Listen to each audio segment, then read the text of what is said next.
Hello and welcome back to Views on the Road. I'm your host Steph, and today I'm going to show you how to make an absolutely delicious birria casserole. Moms, chefs, home cooks, you know how sometimes when you're making birria, once you're done making your birria you want to take a nap and then you still have to make the queso tacos. Well, today I'm going to show you how to make them a lot easier for you and your family to enjoy, because guess what? You deserve it.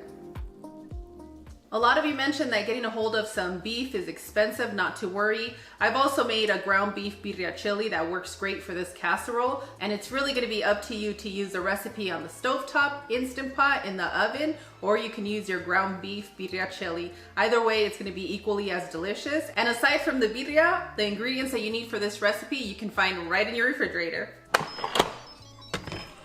Our birria is falling apart. All I'm going to do is I'm going to place it in another dish, and I'm just going to shred our beef a little bit and place our carrots so that we can get started on assembling our casserole. It smells so good. The combination of the bay leaves and the carrots together with the chili just gives me the goosies. So delicious. And it's super easy to shred. The Instant Pot already tenderized everything till it's fall apart. And pretty much this casserole can feed one teenager that plays sports. I'm just kidding. All I did was just shred it into one of our baking dishes. And if you see a bay leaf, make sure to remove it.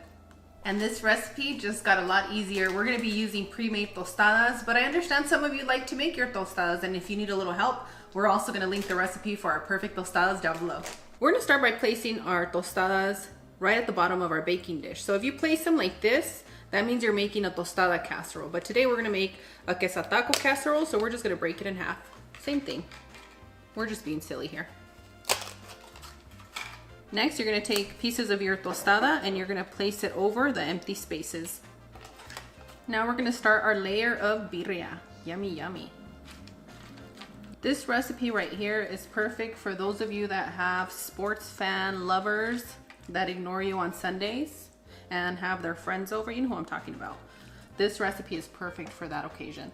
I feel like you're calling me out. Hey, if the shoe fits. It does. Follow that by pouring a little bit of love right on over. This broth is everything. Today I'm using queso Oaxaca melty cheese, but if you only have access to mozzarella, it works beautifully.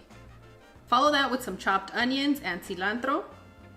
And if you don't like cilantro, guess what? Don't use it. You don't have to. It's optional. And now we're gonna start on our next layer.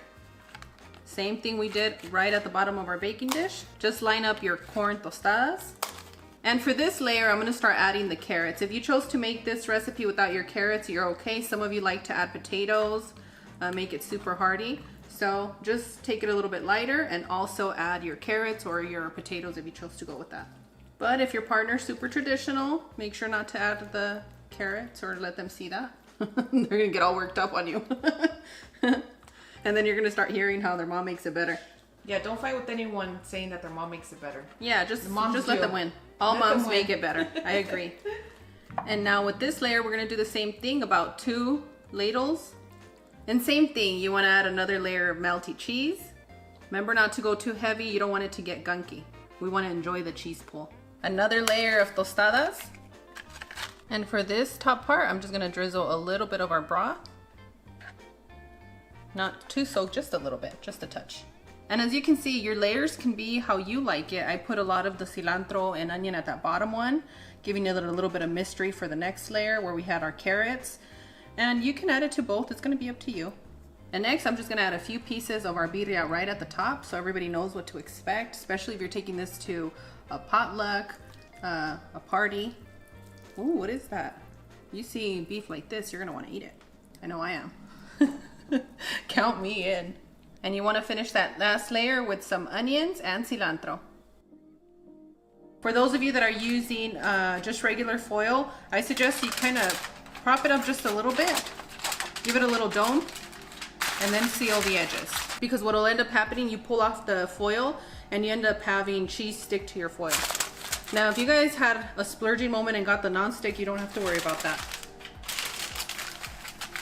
All of you acting like it's tax season, it's past that, save your bucks. Hay comida en la casa. You have a lot of food at home and it's bossy mommy time. Save up for the holidays. You're gonna set your oven at 380 degrees and you're gonna bake for 20 minutes. After 20 minutes, you're gonna remove your foil and you're gonna continue to bake for another 5 until you see that your cheese is nice and melty.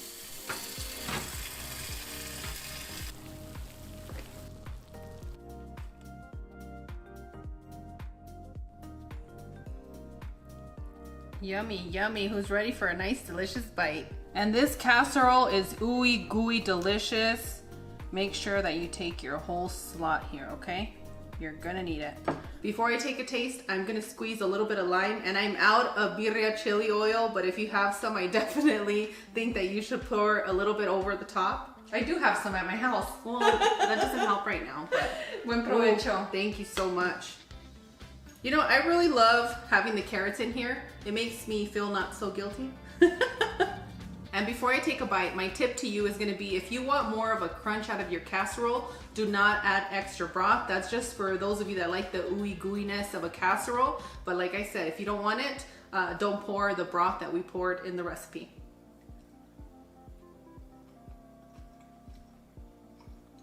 I'm ready to retire with this one. That's so on good. the way for you. Oh, wow. This is a perfect dish for any day out of the week, especially on the weekends when you just want to relax and do absolutely nothing. I get it. This is a recipe you're going to want to make. And the best thing is that you can make your birria the day before, even in the morning if you're using an Instant Pot. It's a boom done type of recipe and I love it. We get asked a lot, can I freeze it and then thaw it out and bake it for later use? You sure can. Just remember, if you're gonna do that, make sure everything cools before you put it in the freezer. And also maybe put a little bit of broth in your Ziploc bag, and the day of baking, you can pour it over the top. So I think that should work for you guys. If you need any more suggestions or aren't too sure if you should do this or that, not to worry, Claudia and I are gonna respond to you in the comments. I can't think clearly. This food is so good.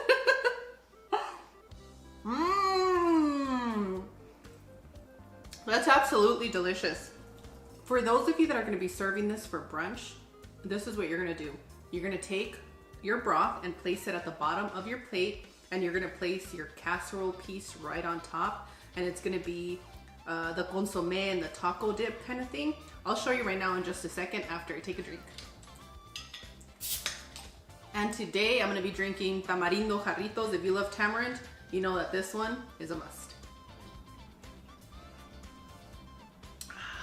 As always, Claudia and I are wishing you the best. We absolutely adore you. We want to wish you a beautiful first day of fall, and I hope you fall in love with this casserole. And on that one, we'll see you guys tomorrow. Bye. Adios.